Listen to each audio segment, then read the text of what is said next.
ಬಂಧುಗಳೇ, ಇವರು ನಟ ಶಾರುಖ್ ಖಾನ್ ಪುತ್ರ ಆರ್ಯನ್ ಖಾನ್. ಹಿಂದೆ ಒಮ್ಮೆ ವಿಪರೀತ ಸದ್ದು ಮಾಡಿದಂಥವರು, ಅದು ಕೂಡ ಡ್ರಗ್ಸ್ ಪ್ರಕರಣದ ವಿಚಾರದಲ್ಲಿ. ಅದಾದ ಬಳಿಕ ಇತ್ತೀಚೆಗೆ ಒಂದು ಸಿನಿಮಾವನ್ನು ಕೂಡ ನಿರ್ದೇಶನ ಮಾಡಿದರು. ಇಂತಹ ಆರ್ಯನ್ ಖಾನ್ ಬೆಂಗಳೂರಿನ ಅಶೋಕನಗರ ಪೊಲೀಸ್ ಠಾಣಾ ವ್ಯಾಪ್ತಿಯಲ್ಲಿರುವಂಥ ಪಬ್ ಒಂದಕ್ಕೆ ಭೇಟಿ ಕೊಟ್ಟಿದ್ರು. ಈ ಆರ್ಯನ್ ಖಾನ್ಗೆ ಸಚಿವ ಜಮೀರ್ ಅಹಮದ್ ಮಗ ಜೈದ್ ಖಾನ್ ಸಾಥ್ ಕೊಟ್ಟಿದ್ರು. ಅದೇ ರೀತಿಯಾಗಿ ಶಾಸಕ ಹ್ಯಾರಿಸ್ ಮಗ ನಲ್ಪಾಡು ಕೂಡ ಜೊತೆಗೆ ಇದ್ರು. ಹೀಗಿರುವಂಥ ಸಂದರ್ಭದಲ್ಲೇ ಪಬ್ನಲ್ಲೇ ಕುಣಿತಾ ಕುಪ್ಪಳಿಸ್ತಾ ಆರಾಮಾಗಿ ಕಾಲ ಕಳೀತಾ ಇದ್ರು. ಇದ್ದಕ್ಕಿದ್ದ ಹಾಗೆ ಆರ್ಯನ್ ಖಾನ್ ತಮ್ಮ ಮಿಡಲ್ ಫಿಂಗರನ್ನು ಕೆಳಗಡೆ ಇದ್ದಂಥವ್ರಿಗೆ ತೋರಿಸಿದ್ದಾರೆ. ಕೆಳಗಡೆ ಯಾರಿದ್ರು ಎನ್ನುವಂಥ ಸ್ಪಷ್ಟನೆ ಇಲ್ಲಿವರೆಗೂ ಕೂಡ ಇಲ್ಲ.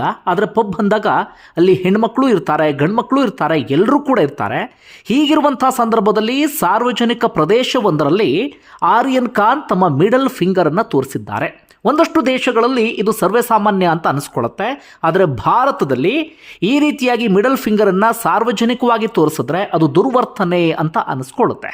ಈಗ ಆರ್ಯನ್ ಖಾನ್ ಅಂಥದ್ದೇ ದುರ್ವರ್ತನೆಯನ್ನು ತೋರಿ ಸುದ್ದಿಯಲ್ಲಿ ಇದ್ದಾರೆ. ಈಗ ನಾವಿಲ್ಲಿ ಗಮನಿಸಬೇಕಾಗಿರುವಂಥ ವಿಚಾರ ಅಂದರೆ, ಇವರೆಲ್ಲರೂ ಕೂಡ ಸ್ಟಾರ್ಗಳ ಮಕ್ಕಳು, ದೊಡ್ಡ ಮಟ್ಟಿಗೆ ಹೆಸರು ಮಾಡಿದಂಥವರ ಮಕ್ಕಳು. ಆದರೆ ಸಾರ್ವಜನಿಕವಾಗಿ ಹೇಗಿರಬೇಕು ಎನ್ನುವಂಥ ಕನಿಷ್ಠ ಪರಿಜ್ಞಾನ ಇವರಿಗಿಲ್ಲ ಅಂದರೆ ಏನು ಹೇಳಬೇಕು ಹೇಳಿ. ಜನಸಾಮಾನ್ಯರಿಗೆ ನಾವು ಸಾರ್ವಜನಿಕವಾಗಿ ಹೇಗಿರಬೇಕು, ಯಾವ ರೀತಿಯಾದಂಥ ವರ್ತನೆ ತೋರಬೇಕು ಎಲ್ಲವೂ ಕೂಡ ಬಹಳ ಚೆನ್ನಾಗಿ ಗೊತ್ತಿರುತ್ತೆ. ಆದರೆ ಕೋಟಿ ಕೋಟಿ ಹಣ ಮಾಡಿರುವಂಥ, ಸಾಕಷ್ಟು ಅಭಿಮಾನಿಗಳನ್ನು ಹೊಂದಿರುವಂಥ, ಸೂಪರ್ ಸ್ಟಾರ್ ಅಂತ ಕರೆಸಿಕೊಳ್ಳುವಂಥವರ ಮಕ್ಕಳಿಗೆ ಸಾರ್ವಜನಿಕವಾಗಿ ಹೇಗೆ ಇರಬೇಕು ಎನ್ನುವಂಥ ಒಂದು ಕನಿಷ್ಠ ಜ್ಞಾನವೂ ಕೂಡ ಇಲ್ಲ. ಇವರೆಲ್ಲ ಅದು ಯಾವಾಗ ಬುದ್ಧಿ ಕಲಿತಾರೋ ಗೊತ್ತಿಲ್ಲ. ದೊಡ್ಡವರ ಮಕ್ಕಳು ಎನ್ನುವಂಥ ದುರಹಂಕಾರವೋ, ಅಥವಾ ಹಣ ಇದೆ ಎನ್ನುವಂಥ ಧಿಮಾಕೋ, ಅಥವಾ ಸಾರ್ವಜನಿಕವಾಗಿ ನಾವು ಏನು ಬೇಕಾದರೂ ಮಾಡಬಹುದು ಎನ್ನುವಂಥ ಮನಸ್ಥಿತಿಯೋ ಒಂದು ಕೂಡ ಗೊತ್ತಿಲ್ಲ.